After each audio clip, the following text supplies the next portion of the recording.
Get out of this filthy restaurant, you insolent woman. Who do you think you are, sitting here to eat? We'll show you your place, you miserable wretch. The men lunged at her, but Sienna Davis was already one step ahead. It had begun quietly at the Willow Creek Bistro, a cozy restaurant where Sienna, a black woman, sat alone by the window. Her calm presence contrasted with the tense glances from other patrons. At the bar, two men, Dominic, a burly bearded drunk, and Marcus, his tattooed friend, fixed their eyes on her. "Hey, look at that," Dominic said loudly. "What's she doing sitting here like she's one of us?" Marcus laughed bitterly. "Right? Why isn't she in the kitchen cleaning dishes? They think they can go anywhere." Sienna ignored them, sipping her coffee. That silence infuriated Dominic. He shoved back his chair and stomped toward her. "Hey, you," he growled, planting his hand on her table. "Who do you think you are, sitting here like you belong?" Marcus joined in, smirking. "She probably can't even read the menu. Just another stray." Dominic sneered. "They shouldn't let people like this in here. Next, they'll claim they can vote." Finally, Sienna looked up, her eyes steady and cold. The men faltered but pressed on. Dominic leaned close. "Tell me, what are you doing here, pretending you're someone?" "I have every right to be here," she answered firmly. "And you have no right to speak to me like that." Marcus cackled. "The only right you've got is to mop floors. Don't forget it." Dominic rapped the table, snarling. "You're nothing but a servant." "That's enough," Sienna said, her fists clenched. Marcus sneered wider. "Respect you? Don't make me laugh. People like you should keep their heads down." Dominic straightened but didn't back off. Look at her, trying to be brave. Trash will always be trash. When Sienna rose, Dominic shoved her back into her chair. "Sit down." Her blood burned, but her voice stayed sharp. "I told you to stop." Marcus leaned low, whispering with venom. "And if we don't? You can't fight us. Learn your place." The bistro grew heavy with tension. Servers froze. Patrons looked away. Dominic's breath hit her face as he mocked. "Say you're equal to us." "I dare you." "I am," Sienna shot back. "And I'm tired of your ignorance." Marcus slammed his palm on the table. Silverware rattled. "Equal? You're nothing. This place was peaceful until you walked in." A young waiter, Luis, nervously approached. "Is there a problem here?" "Yes," Sienna began. "They're harassing." Dominic cut her off, roaring, "Of course there's a problem. She's disturbing everyone just by being here." Marcus nodded. "Get her out before it gets worse. This place doesn't need her kind." Luis hesitated, smoothing his apron. His voice cracked. I'll be right back." He fled. Dominic smirked. "See? Even the kid won't help you." Sienna's gaze hardened. "No. What's happening is that you can't stand a woman like me having more dignity than both of you." Her words cut. Marcus's smirk faltered. Dominic's face flushed. "What did you say?" "You heard me," she replied. "Two cowards, preying on the defenseless to feel like men." Dominic's hand clamped onto her arm like iron. She flinched but stared him down. "Let go of me." Marcus gripped her shoulder, his false calm hiding cruelty. "What are you going to do about it?" From afar, it looked like an argument.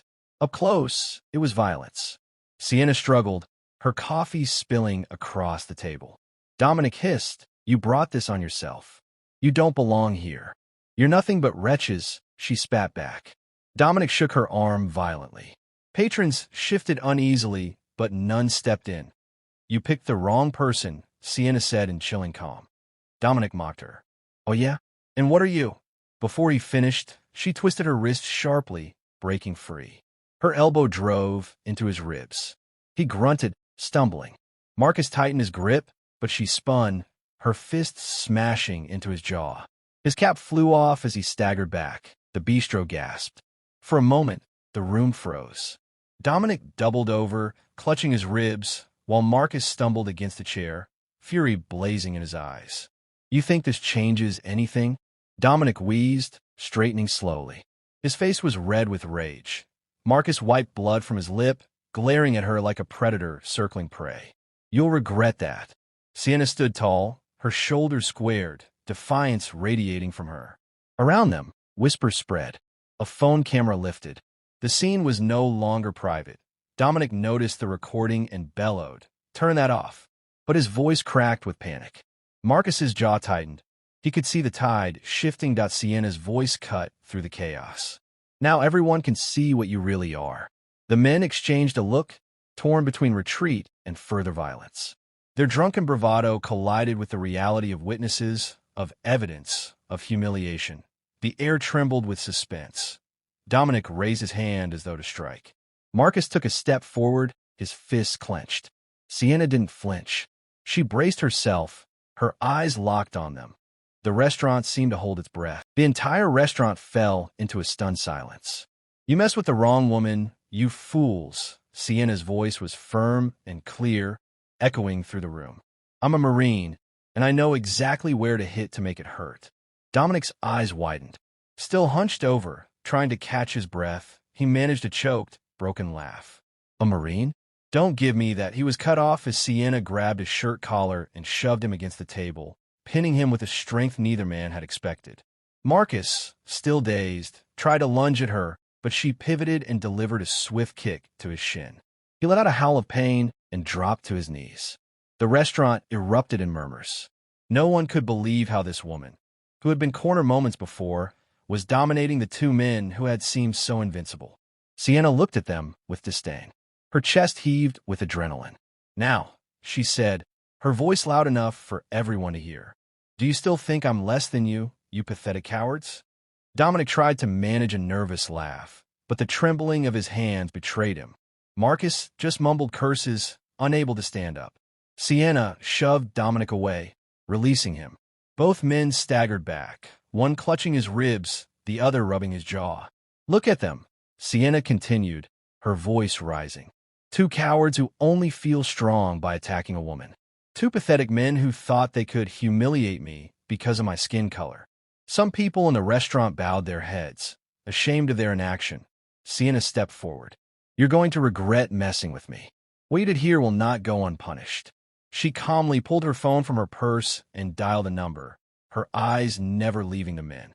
"I need some help restraining them," she said, gesturing to the waiters. Luis and another, more robust server looked at each other, then stepped forward. They grabbed Dominic's arms while Marcus, still on the floor, was held down. The men struggled, but they were too disoriented and terrified to put up a real fight. "Yes, I'm at the Willow Creek Bistro," Sienna said into the phone in a firm, almost military tone. "I have two assailants. They attempted physical assault.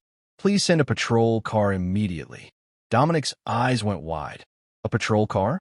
Wait, you can't do this to us, you stupid woman," he yelled, trying to break free. Marcus babbled, This isn't what it looks like."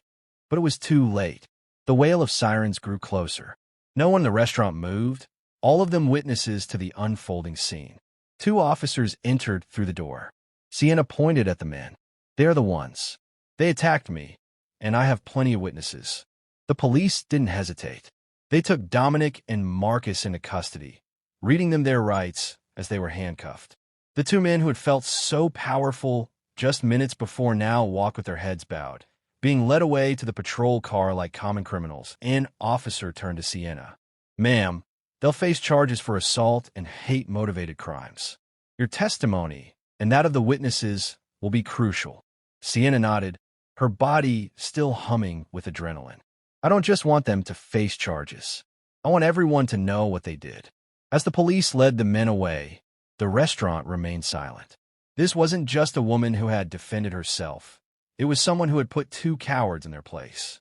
As the patrol cars drove away, Sienna looked back at the patrons inside. The silence was thick. Some looked down, others wore expressions of shame. Sienna's voice was firm and clear, resonating through the room. "Today, I had the strength and training to defend myself, but not all women do. The next time you witness something like this, don't just sit there. Speaking up can save lives." The echo of her words hung in the air. The expressions on the faces in the bistro spoke for themselves. Shame and a sense of failure. Sienna sighed, adjusted her purse, and added in a sharp tone, "Cowardice is also guilty." With that, she walked out, her head held high.